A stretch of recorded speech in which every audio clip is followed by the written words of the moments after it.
Andhra dacoit Pulivendula MLA Jaganmohan రెడ్డికి తనకు సన్నిహితులుగా ఉన్నటువంటి వాళ్ళు ఒక్కొక్కరు దెబ్బేస్తా ఉన్నారు. ఇప్పుడు దెబ్బేసేటువంటి వంతు జగన్మోహన్ రెడ్డికి అత్యంత సన్నిహితుడు, ఆ పార్టీలో నంబర్ 2గా వెలుగొందినటువంటి సకల శాఖ మంత్రిగా పేరొందినటువంటి సజ్జల రామకృష్ణారెడ్డి జగన్మోహన్ రెడ్డికి ఊహించినటువంటి షాక్ ఇచ్చి అప్రూవర్గా మారటానికి సిద్ధమైనట్టుగా తెలుస్తూ ఉంది.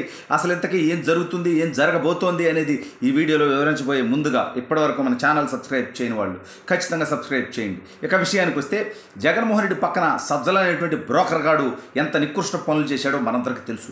వాడే ముఖ్యమంత్రిలాగా, వాడే సకల శాఖలకి మంత్రిలాగా, ప్రతిదానికి వాడే ప్రెస్ మీట్లు పెట్టడం, ప్రతి ఒక్కరిని వాడే కలవటం, అసలు ఏం చెయ్యాలి ప్రభుత్వం అనేది వాడే డిసైడ్ చేయటం, చివరికి వైఎస్ఆర్ కాంగ్రెస్ పార్టీలో కూడా ఎవరికి ఏ పదవులు ఇవ్వాలి, ఎవరు మంత్రి అవ్వాలి, ఎవరు ఎమ్మెల్యే అవ్వాలి అనేటువంటిది కూడా వాడే నిర్ణయించినటువంటి విషయం మనందరికీ తెలుసు. అయితే అది వైఎస్ఆర్ కాంగ్రెస్ పార్టీకి పరిమితమై ఉంటే మనకేం ఇబ్బంది లే. కానీ ఈ రాష్ట్ర ప్రభుత్వం తీసుకునేటువంటి నిర్ణయాల దౌర్భాగ్యుడు తీసుకోవటం ఈ రాష్ట్రానికి శనిలా పట్టింది. అయితే ఇటీవల జగన్మోహన్ రెడ్డికి దెబ్బేస్తూ ఉన్నారు చాలామంది, మనందరం చూసాం. కిలార్ రోసే రాజీనామా చేశాడు, ఆళ్ళ నాని రిజైన్ చేశాడు. అదేవిధంగా అనేక మంది ఏకంగా ఆ పార్టీ ఆఫీసుల్నే ధ్వంసం చేసి వేరే వాళ్ళకి అప్పగించుకుంటూ హోటల్లో, క్లబ్లో, పబ్బులో పెట్టుకునేటువంటి పరిస్థితి మనందరం చూస్తూ ఉన్నాం. అయితే జగన్మోహన్ రెడ్డికి ఊహించినటువంటి విధంగా జగన్ కేవలం ఒక సాక్షిలో ఒక జీతగాడుగా ఉన్నటువంటి దౌర్భాగ్యుడు, భారతీరెడ్డికి అనుచరుడిగా ఉన్నటువంటి ఒక నీచుడు అయినటువంటి సజ్జల రామకృష్ణారెడ్డి అనేటువంటి ఒక బ్రోకర్ని తీసుకొచ్చి వాడిని ప్రభుత్వ సలహాదారుగా పెట్టి పార్టీలో వాడికి ప్రధాన కార్యదర్శి పదవి ఇచ్చి చివరికి జగన్కి అత్యంత సన్నిహితుడు, జగన్ పార్టీలో జగన్ కేసుల్లో నెంబర్ 2గా అప్పటి వరకు ఉన్నటువంటి విజయసాయిరెడ్డికి కూడా సజ్జలతో చెక్ పెట్టించినటువంటి విషయం మనందరికీ తెలుసు. ఇక సజ్జల వ్యవహారాలు, కథలు, కమామిసులు, గెస్ట్ హౌస్లు అవన్నీ వేరే రకాలైనటువంటి టాపిక్లు ఉన్నాయి. బట్ అవి ఎత్తనే వ్యక్తిగతం కాబట్టి మనం మాట్లాడడం వాటి గురించి, మనకు అనవసరం.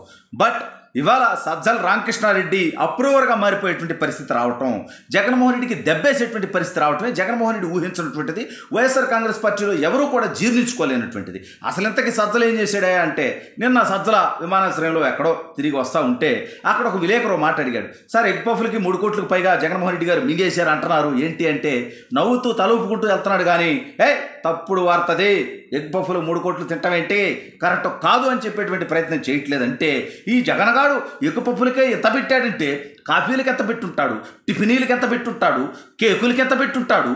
ఈ రకంగా వీడు కోట్లాది రూపాయలు, వాడి దౌర్భాగ్యం చూసాం కదా మనం. వైజాగ్లో ప్యాలెస్ 600 కోట్ల రూపాయలు పెట్టి ప్యాలెస్ కట్టుకోవటం, అందులో బాత్రూమ్ కమోడుకు 35 లక్షల రూపాయలు ఖర్చు పెట్టడం.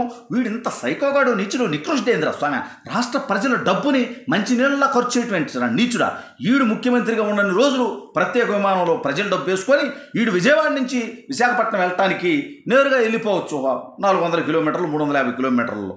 అయితే ఈ దౌర్భాగ్యుడు ఇక్కడి నుంచి విజయవాడ నుంచి హైదరాబాద్ వెళ్ళి వాళ్ళ ఆవిడ భారతిరెడ్డి గారిని హైదరాబాద్లో దించి బేగంపేటలో ఆడ నుంచి మళ్ళీ ఓడు వైజాగ్ పోయేవాడింటే ఎంత నీచుడు అనేది మనం అర్థం చేసుకోవాల్సినటువంటి అవసరం, ఆవశ్యకత ఉంది. వీడు కుటుంబ పర్యటనల కోసం కూడా ప్రజాధనంతో ప్రత్యేక విమానాలు వేసుకొని లండన్లో, ప్యారిస్లు, కేమన్ ఐలాండ్లు వీడు తిరగనటువంటి వ్యవహారం మనందరికీ తెలుసు. అయితే ఇప్పుడు సజ్జల రామకృష్ణారెడ్డి ఎందుకు దెబ్బేస్తున్నాడు అంటే, ఇటీవల మనం చూసాం జగన్కి సన్నిహితులుగా ఉన్నటువంటి వాసుదేవరెడ్డి మీద కేసు నమోదైంది. అదేవిధంగా జోగి రమేష్ కొడుకు జైలు పాలయ్యాడు.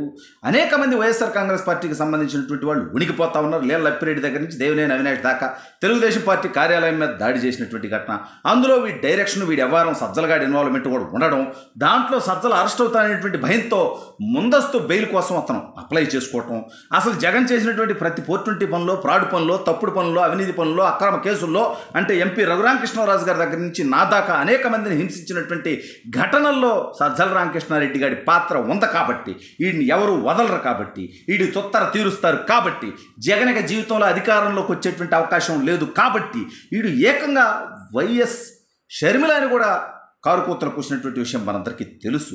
కాబట్టి ఇవన్నీ గమనించినటువంటి నేపథ్యంలో వీడికి దెబ్బ పడిపోద్ది. కాబట్టి వీడు సేఫ్ అవ్వడం కోసం అప్రూవర్గా మారిపోయి నాకేం సంబంధం లేదు, మొత్తం జగన్మోహన్ రెడ్డి ఎట్ట చెప్తే అట్ట చేశాను, అసలు నాకేమీ తెలీదు, జగనే మొత్తం చేసుకున్నాడు, నాకు వీటికి ఏం సంబంధం లేదు, ఏదన్నా నేను ఎవరికన్నా చెప్పున్నా ఏదన్నా చేసున్నా అది జగన్మోహన్ రెడ్డి చెప్తేనే చేశాను అని అప్రూవర్గా మారిపోయి జగన్మోహన్ రెడ్డి మెడకి ఉచ్చు బిగించే విధంగా తయారవబోతున్నట్టుగా వార్తలు వస్తూ ఉన్నాయి.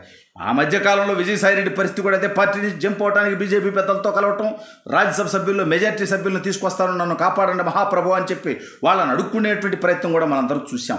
ఎప్పుడైతే అధికారం పోయిందో జగన్మోహన్ రెడ్డి గురించి పక్కన పెట్టి వాళ్ళ వ్యక్తిగత భద్రత గురించి, వాళ్ళు సేపుగా ఉండటం గురించి వాళ్ళందరూ కూడా జగన్మోహన్ రెడ్డికి దెబ్బేయటానికి రంగం సిద్ధమైపోవటం. ఎందుకంటే అధికార మదంతో, అహంకారంతో, కొవ్వుతో, కండకావరంతో 151 స్థానాలు వచ్చినాయి. ఇక 30 ఏళ్ళు నేనే ముఖ్యమంత్రి అనుకుని ఆ దౌర్భాగ్యుడు చేస్తే వాడికి ప్రభుత్వాధికారులు, పోలీసులు, వైసీపీ నాయకులు, పారిశ్రామికవేత్తలు కూడా జగన్ గారి 420 పనుల్లో భాగస్వాములుగా ఉండటమే ఘోరమైనటువంటి విషయం. ప్రజాస్వామ్యంలో ఎవడధికారం శాసిస్తాం? ఇవాళ సజ్జల రామకృష్ణారెడ్డి అనేటువంటి బ్రోకర్ గాడు కేవలం సాక్షిలో ఉద్యోగి. వాడు వచ్చి ప్రభుత్వాన్ని నడిపేటువంటి పరిస్థితి వచ్చిందంటే జగన్మోహన్ రెడ్డి ఎంత చేతగాని వాడు, చేవలేని వాడు, పనికిమాలిన వాడు, పసలేని వాడు అనేది వాళ్ళ రాష్ట్ర ప్రజలు కూడా గమనించాల్సినటువంటి అవసరం ఉంది. ఈ నేపథ్యంలో సజ్జల దెబ్బేస్తాడనేటువంటి వార్త రావడంతో జగన్ వణికిపోతున్నట్టుగా తెలుస్తోంది.